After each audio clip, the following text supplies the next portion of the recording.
Hi, welcome back to another Heather Mac Reacts to reality TV.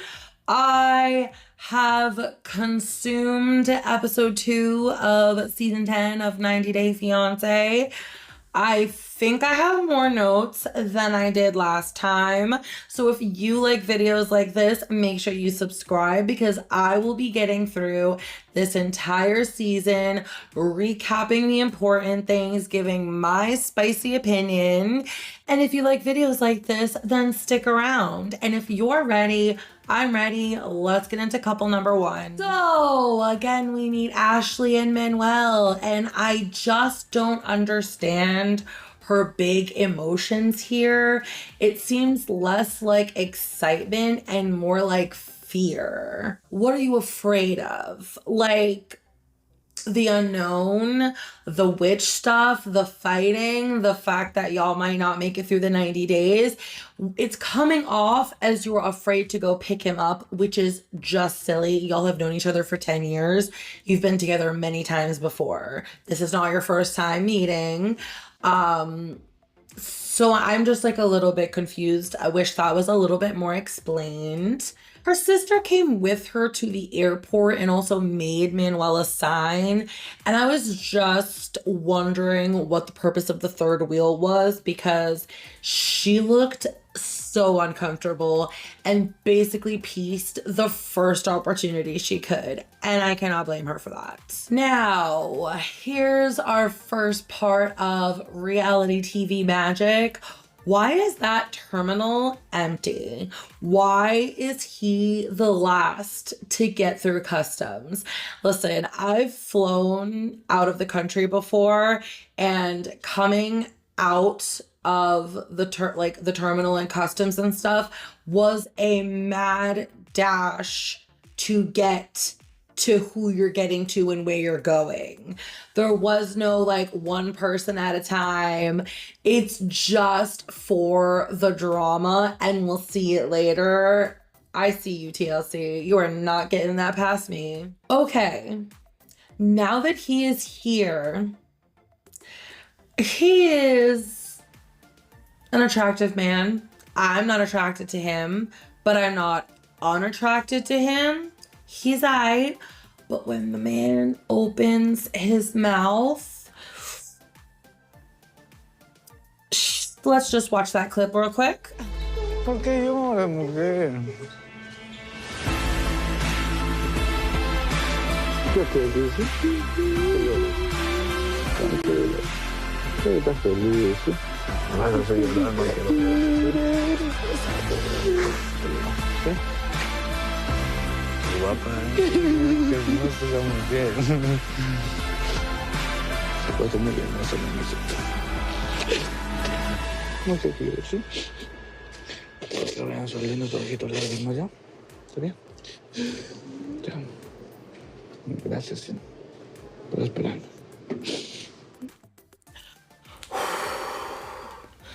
I'm a married woman, but damn Manuel. Damn, Manuel. I see where you earned the fuckboy title because I bet you could just turn that smooth on to any lady in any proximity. I'm watching you. I'm watching you. Now let's get on to Manuel's first interview. According to him, immigration told him you have 90 days to get married, and he asked if he could have 120. Senor, you have known this woman for 10 años. That's not enough time. You need 120 more days. You need an extra 90. Don't play with me. You need an extra month. You're being given 3 months, but you think 4 months is gonna do it after 10 years together? Oh, mister, you're in trouble. I had a question at this point in the show, and that is, he's sweet with his words, but is he sweet with his actions? That is to be determined. Manuel gets to her house, immediately greets her dog, Rico Suave, and shortly after notices her cat. Let's play that clip. Los gatos me da mala impresión, no me gustan, son malos. Hemos vivido en casa de madera, la cual era bueno tener un gato, o pedíamos un gato prestado a la vecina para que nos iba a cazar ratones. Pero de los gatos veo que aquí en New York los gatos son simplemente una mascota que hay que darles de comer y comer y comer y... ¿Qué beneficio tengo yo? No tengo ninguno. There seems to be a pretty big cultural divide in the way that they view pets, and seeing how connected Ashley is to her pets and how disconnected Manuel is to all pets. I anticipate that being a long-lasting problem, and it continues to come up later on in this episode. So she almost immediately starts up some witchy poo stuff. And according to her, which I have a lot of respect for, she wants him to know all of her before the wedding. So immediately, Manuel is like on the fence about this witchcraft stuff. And that turns into a nice big fight. It seems like he wholeheartedly believes in witches. He just doesn't believe she's a witch because he was raised and is very Catholic. And according to what he Googled in the 5 seconds he took to research witches, they get their powers from the devil to do evil. And he says he won't marry a witch. Let's roll that clip. Te va a ayudar a buscar en internet de una vez. Ven a escuchar, Ashley. ¿Qué significado tiene la palabra bruja? Es la persona a la que se atribuye poderes mágicos obtenidos del diablo. Es decir, solamente busca hacer el mal. ¿Ya? Entonces no me digas que eres bruja. Entonces, porque yo no tengo como a prometida ninguna esposa como bruja. ¿Algo más? No, solamente entonces, quiero que entiendas eso. ¿Ya? Ah, ya, no me quiere escuchar, no me quiere entender. Bueno, no puedo hacer nada. That was just not the way you want to spend your first dinner together as a couple who is working up to marriage in the United States within the next 3 months.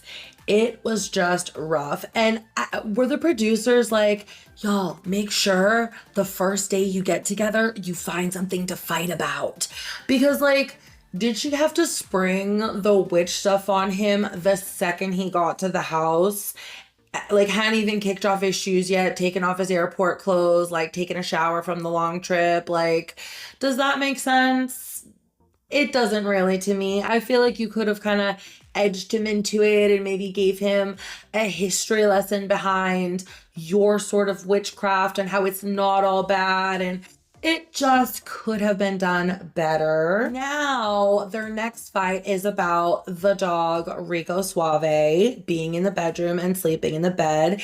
And Ashley pretty much says, I mean, she says it in the interview, not to him, but like this is her meaning to him. Rico Suave has always been here as men have come and gone, and Rico Suave will always be here. AKA, if you make me pick, taking the dog, dumbass. If you know what movie that's from, leave it in the comments below and you get 10 points to Gryffindor. Next, she starts talking about who is in charge in the relationship, and we can watch that clip now. Manuel is used to telling people what to do and how to do it. And I come from a family of strong, independent women of color. We dictate in our family line. And he's gonna have to figure that out. He's gonna have to figure that out. Coming from a line of strong, opinionated New York women, I feel this deep in my soul. It takes a certain man to soften our edges and also like stand up to us, but also like let us have our way sometimes. It's a delicate balance and I don't envy them. So the argument about the dogs and the cat sleeping in the bedroom gets to the point where no one is backing down, and Ashley deploys the tears. From then, she claimed the fight was over and that she had won, and the final answer was the animals will be sleeping in the bedroom. And he went out for an interview and he was not happy with that outcome, and he may just be sleeping on the couch tonight. We'll have to see. I'm gonna leave you all with a paraphrased quote from Ashley, and that was, she said she was happy to be arguing in person for a change, and I'm wondering how long that happiness is going to last. Let me know what y'all are thinking about couple number 1 at this point in the game, and let's get over to couple 2. Okay, let's talk about Jasmine and Gino. First, we spend 10 minutes talking about her new haircut because she's vain and cares very much, and I don't. So let's get on to the next little bit of information. Listen, y'all, I'm not into body shaming. We all come in different shapes and sizes, and they're all good or bad or healthy or unhealthy, and it could be any mixture of the two or something in between. However, there is a short clip of Jasmine turning around and walking away, and I swear her butt has an angle in it, like a right angle. I'm gonna play the clip. Let me know if I'm wrong. Is this just part of the healing process that I don't know anything about? Because that does not look correct. To saying goodbye to your family, to your roots, to the place. I know it's quick, but did you see like the top part of her butt and how awkward it looks sitting up there? Is that, listen, I don't have much of a butt, so maybe I'm just not versed well enough in butts, but was that a good BBL or was that not a good BBL? And if it was not a good BBL, you really spent your entire wedding gown fund on a bad BBL. Girl, you go from bad decision to bad decision. Then we see her in the interview and she's all hopeful and says there's nothing we can't overcome as a couple. And I'm just wondering whether she's delusional or she knows something we don't, because I just don't see it. 12 hours ago, you were screaming at him in a dog groomer's office, and now you're so hopeful. Then they show her whole family sobbing for reality TV, and I have to wonder, why didn't Gino just come to Panama? I mean, she has it really good there, it seems, and he lives in Michigan. Like, Panama City? Rich in Panama City or middle class in Michigan? I think I'd take rich in Panama City any day of the freaking week. Seems like it would be a better option than his smelly house. Next, we hear her in an interview talking about how she hopes she's doing the right thing. Let's play it. This is the bravest thing I ever done in my life. Just taking a plane. After saying goodbye to my family, my kids, everything. Oh my gosh, yeah. But at the same time, I'm like, but I'm doing this not just for me, also for them. But I feel so bad. I just don't understand why this is the right thing. I've heard of people who will come from an impoverished state in another country and come here for what they think they'll find a better opportunity, and then they'll send for their kids when they have a more stable living environment. But that's not this situation. She lives a comfortable and luxurious lifestyle in Panama. She is traveling very comfortably to Michigan on a K-1 visa. Okay, maybe I'm just ignorant. Can you not bring your kids on a K-1 visa? Should I Google that? Let me Google that. Okay, yeah, that took me 2 seconds. You can apply for your child to have a K-2 visa that would be connected to your K-1 visa application, and it doesn't seem like it's that hard to do. Now, you're not just leaving Panama, crossing the border illegally, and trying to find somewhere to hide and get a job undercover. No, you're flying into Michigan. You are on a visa. You are legally allowed to be here, and you're moving into some dude's house like you could have brought your son. Just saying, like, you could have brought your son.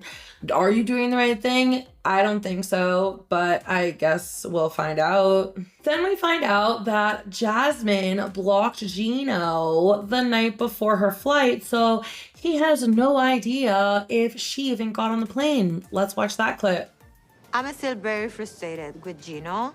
He knows that when I block him, he did so wrong. If I haven't blocked him, we're still, I'm mad, but not that mad. It is like a fighting ritual.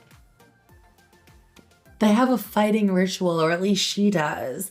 It's like, would you like to know the level of mad? Did I block you? Curse you out on social media?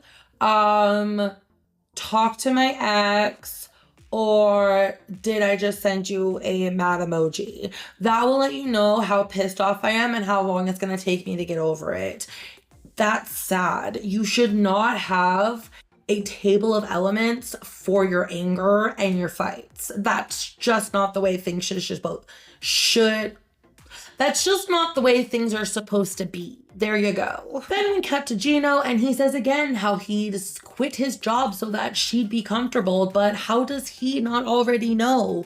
With a woman like Jasmine, money is what is going to make her comfortable. Being able to spend money, being able to have money, being comfortable with money is what will make her comfortable. Not you being up her ass all day. Magically, like I said, we'd see this again. Jasmine's terminal is completely empty, and Gino stands alone with flowers in his hand and a fedora on his head, wondering, will my love make it to my side? Or has our story ended before it even began? There's no other passengers, the terminal is empty, but ta-da, here's Jasmine. They reunite, and it's actually kind of cute. I was actually smiling a little bit until this disgusting clip, and I'm going to apologize in advance. This is nasty, but here's the thing. I'm watching this show for y'all, and if I have to see it, so do you. Buckle up. No more good boy. Let me see more. The tongue. Stick it out. I can suck Gino's tongue every night for the rest of my life. Among other things, but I'm not gonna say it. Did you see the crazy return to her eyes? Just don't get on her bad side. Later on, she gives him a big squeeze hug and calls him her white monkey. Does she really not find him attractive at all? He's not the worst person to look at, but all of her compliments are actually insults. Poor Gino. They promise at the airport to never fight again, but I give it 2 hours, and that's being generous. I had a question here. Coming from Jasmine, who loves to wear revealing clothes to show off her body, I understand it was a traveling day, but I still have to wonder, did she wear this sweatsuit so that he wouldn't notice her BBL right away? Shiesty. Now we can get into a list of all the things Gino did wrong before Jasmine got to the United States. Ready? Number 1, didn't bring her a coat, although he knew she was coming from a place that doesn't get cold like Michigan does, and that she was arriving in winter. Way to make the girl feel like she's gonna be comfortable in this environment when she walks out of the airport in just a sweatshirt in the Michigan winter, and she actually feels like she's gonna die. She's never experienced cold like this, and she's like, I feel like I will die like this. Bro, you don't have one of your spare coats for her at the very least. Oh, I'm glad you're bundled up, you douchebag. Next fuck up. left a shit in the upstairs bathroom. Come on, bro. I mean, like, have I ever done it? Sure, I'm a mom. I get busy. You know how many times I'm like just getting to wipe my butthole when someone starts screaming or someone starts crying or the doorbell rings and the dogs go crazy? You gotta wipe fast, wash your hands, and run. And sometimes you forget to flush, but Gino, you have no job, you have no pets, it seems like you have no kid, and you had no Jasmine at the time, and you couldn't flush your shit before she got there. Gross, disgusting, nasty vom. Next is the toilet is filthy and stained anyway, so you couldn't have cleaned your toilet before your luxurious, fancy pants fiance got to your house. Yeah. And last but not least, he left his dirty sheets on their bed and didn't even make it. Couldn't have washed the sheets before your house guest got to your guest. She literally found stains all over your sheets. And you claim it's lotion because you like to lotion your body. And she automatically assumed you were using that lotion for something else and wondered if she'd get pregnant if she sat on your bed. That is disgusting. I knew a kid in college who was that nasty, and it was disgusting that he was that nasty at 20 years old. You, sir. Oh, we got an age. Let me get back to it. Hold on. It's in my notes. 54, Gino. You can't flush the toilet. You can't change the sheets. You can't clean the bowl. Brother, what can you do? After this, Jasmine goes walking around like Mary Poppins, inspecting the mantle for dust with her white gloves. I mean, not really, but freaking basically. And these are all the lovely things she had to complain about. Doesn't like the gray landscape of Michigan. Doesn't like the cold. Feels like she'll die of the cold if she goes outside, which is funny because I'm from New York and I've also felt like that before, but unfortunately, you just live in pain. Next, it doesn't feel like home there for her. Next, she doesn't like the food he has in the house, all the freezer meals and the canned food. She's like, where are the real, actual vegetables and food? And he's like, oh, these are just for backup. And she goes, okay, so then where's your plan A? Because you have no plan A. All you have is plan B's here. She also doesn't like the bed, the frame, the mattress, the sheets, the nothing, and wants to remodel the whole bathroom. Now here you might see her being like having maybe gold digger tendencies. Like, I want this, I want this, I want this, I want this.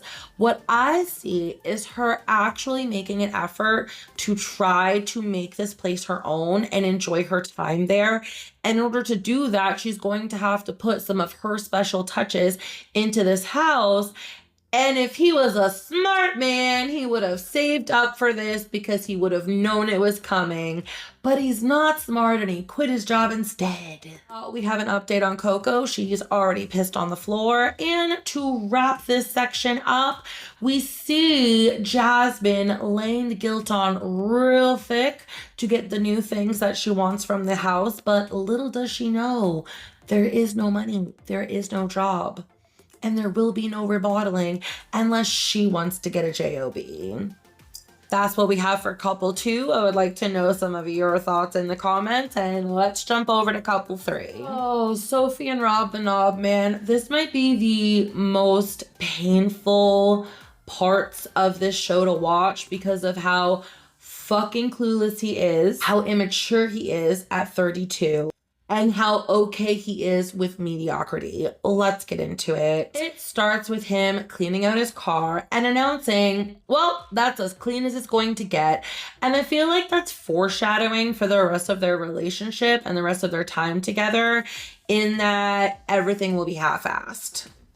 That's my premonition. Apparently, they were engaged before, but with no real ring and no real proposal. So he's decided to do it up big time this time, which leads to him overcompensating, in my opinion. Something silly, but he gets there and starts checking the flights and trying to figure out which one is hers. How does he not already know exactly which flight number is hers? Just another example of him being immature, unprepared, and Clueless. Now, are you guys ready? Here comes the dance. And this is another example of if I have to watch it, you have to watch it. Buckle up. Okay. Where is he? Stop. What is going on?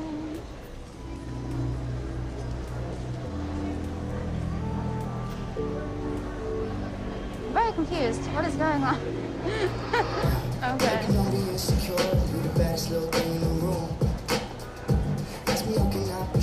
Everybody got eyes on you. That's cool. Got it on lock. Yeah, they see you what to do. Look a little hot, maybe we should hit the pool. And if it gets chilly, we can take it to the room. And I can turn the heat away. Cause you crave my attention.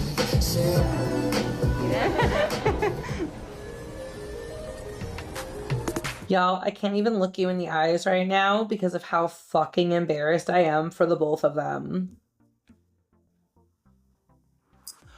Oh my God, I've seen it now 2 or 3 times and it doesn't get any less painful. Are you kidding me? And there was so much of him being, oh, hope I don't forget the moves. To that, boy, all you did was shuffle your feet, swing your hips, do a couple points, and run towards her with a bouquet of flowers. My 5-year-old could do that, okay? Oh my delusion. Oh my delusion. He gets over to her finally, you know, after yelling, stop! So that she could watch his fucking abomination of an embarrassment dance. Then he has the nerve to go, I tried to make it spicy for you. Rob the knob, the only spice in there was mayo. Calm yourself. So they're almost out of the airport. She's complaining that she's sweaty and tired and jet lag. And he's like, guess what? Perfect time to ask you to marry me. So she's surprised. She's happy. She's red in the face. She's shocked. He's like, haha, got you. And I'm just thinking, if this relationship actually does last and they're looking back on the day that they really got engaged, she's gonna remember it as the time that she was sweaty, sticky, gross in her airport clothes, covered in germs, probably tired as fuck after traveling for like a full day. And that's how she got proposed to. Like, let the girl take a shower. Let the girl have a real meal. Let the girl have a nap. Let her wake up the next morning. She's also gonna be surprised if you had any kind of consideration for her, but all you care about is yourself. That proposal was for you and not for her. This is going to be a common theme with Rob the Knob. I even had a question that I wrote down at this point. Was the dance and proposal for him or for her or for the goddamn cameras? Because I'm guessing she's the lowest on that totem pole. She even says as they're leaving, I don't know why you chose the airport. And we have a clip with his answer. Let's watch it. I don't know why you chose the airport, but... Well, I mean, I'd already, technically, you know, we were already engaged, but the actual proposal, I felt like that needed to happen, and it needed to happen as soon as she got to LA. Like, I come with this. You gotta say yes to me before you get to be a US citizen and go enjoy LA. Did y'all hear what I just heard? So he was basically holding this citizenship above her head. So what if she said no to your proposal? You would have sent her back on the airplane? Sir, let me tell you something. You and this US citizenship deal you have going on ain't the freaking grand prize that you think it is. She's from England and she's got money there. That is not an impoverished country. She's doing just fucking fine. So she doesn't need you. She doesn't need your citizenship. She doesn't need you to hold this shit over her head. You should be begging and pleading for her to come and go through all this nonsense to be with you. And instead, you're acting like you're the prize. Sir? Hate to break it to you, but you're not. Next bit of drama is they're trying to leave. They're going through the garage and they're trying to take an elevator, and Rob the Knob pushes the door, I think it was the door open or door closed button too many times. And the doors closed, but the elevator wouldn't move and they were stuck. Sophie immediately starts freaking out, claiming she's claustrophobic and telling him, like, this is not okay. I have to get out of here. I cannot do this. And what does Rob the Knob do? Was he compassionate? Was he understanding? Was he even fucking nice? No. He says, well, you need to get used to this. Excuse the hell out of me? So you're going to be taking her to places in America where she can expect to get stuck in elevators? That's how you treat your future wife? He didn't comfort her. He didn't even it's gonna be okay. We're gonna figure it out. Arm on her shoulder, hand on her back. Listen, take deep breaths. None of that. He's just like, I didn't do it. It's not my fault. It's fine. It's not that big of a deal. At least we're on the ground floor, so we're not gonna fall. And she's like, could you not talk about falling? Like, what a fucking knob. Now let's watch our next clip of when they finally do get out of the elevator. Why are you angry at me? Because my God, you all this attitude over the damn elevator. You don't think she broke it? I'm just wondering, you don't think she broke it? No, I really think I broke it. Alright, chill. Okay, chill. The whole day. I'm not the whole day, well, Not the whole day for me. I just proposed. I just did a dance in front of everyone. I just waited and paced around for her to get here. I'm so excited. And it took all of 15 minutes for her to be pissed off at me about something that I cannot control. In my defense, you did control it because you did break it, but yeah. I'm so glad that she's sticking up for herself in front of his fucking bullshit, because he's really like, I proposed to you. I danced for you in front of everyone, and this is what you're gonna do. Blame me for an elevator that I broke. And she's like, yeah, well, to be fair, you did break it, so. And he's like, good girl, keep putting him in his place because Rob the Knob is fucking delusional. Also, can we just talk about what a dick he's being? She just traveled for an entire day to come see you, and you can't put your hurt little baby feelings off to the side for 1 minute and get over this and grow up. Really, really pathetic. Really like small dick energy going on here. Now they're on their way to his apartment and they keep passing cop cars and crime scenes. And his excuse to all that, I've lived in worse. And Sophie's like, gun violence, America, I'm about to die. Like, bro, this is where you want to bring your future wife. Like, this is where you feel comfortable. Like, you feel she's protected here, that you're doing your best to keep her happy and safe here. Like, do you have any of those motivations inside of your body for her? Any at all? They get to his apartment and she's like, oh, cute, until she gets inside and her face just falls. She is not impressed. Rob the Knob calls it comfy. I call it squished. She thinks this is just a temporary situation, but this is what the Knob thinks. Let's watch that clip. I keep saying for today. It's gonna be here tomorrow too, trust me. I know it's not the perfect spot, and I wish I could give her more. I wish I had that already right now, but I don't. So I'm gonna move forward and just stay positive and let that negativity and judgment kind of like, off the shoulders. I'm not gonna let that get to me. What I'm hearing is I'm just going to take her opinions and her valid reasonings and I'm just going to brush them off my shoulder and not worry about them because they don't serve me. Okay, Rob. I see you, Rob. I see you, the Knob, and I get it more and more every day. He is delusional, and I have a question. Is her ring really real? And if it is, how the hell did he afford that? You are not a good dancer. I don't know what kind of model you are, but you're not good enough to get out of this disgusting little apartment. So how the hell did you afford a big-ass engagement ring? That's suspicious. And here I will leave you with a little look into the maturity of the 32-year-old Rob the Knob. Let's play the clip. You want a churro? I'll try a bit. You know. Yeah, you eat that churro. After all that, you're gonna say, yeah, you eat that churro.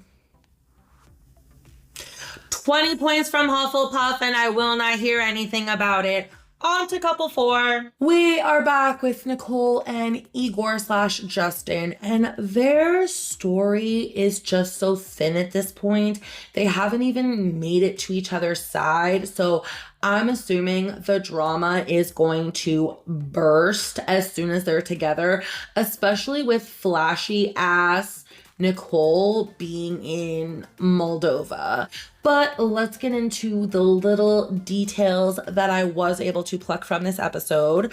First, we find her stressing and blabbing as she packs to go see Igor, and her mom comes over to help.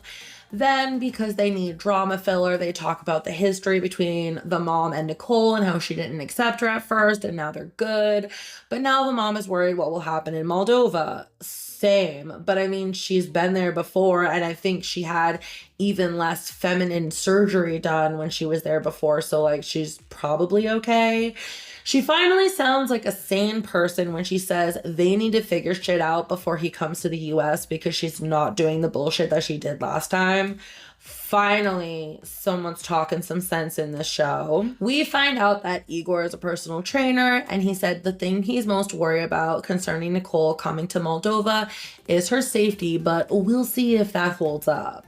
Her being trans and not telling him made him question himself and his sexuality, and that honestly hurt my heart. Like, that's really not fair for him to be thrown into that kind of turmoil because she decided to keep the truth from him.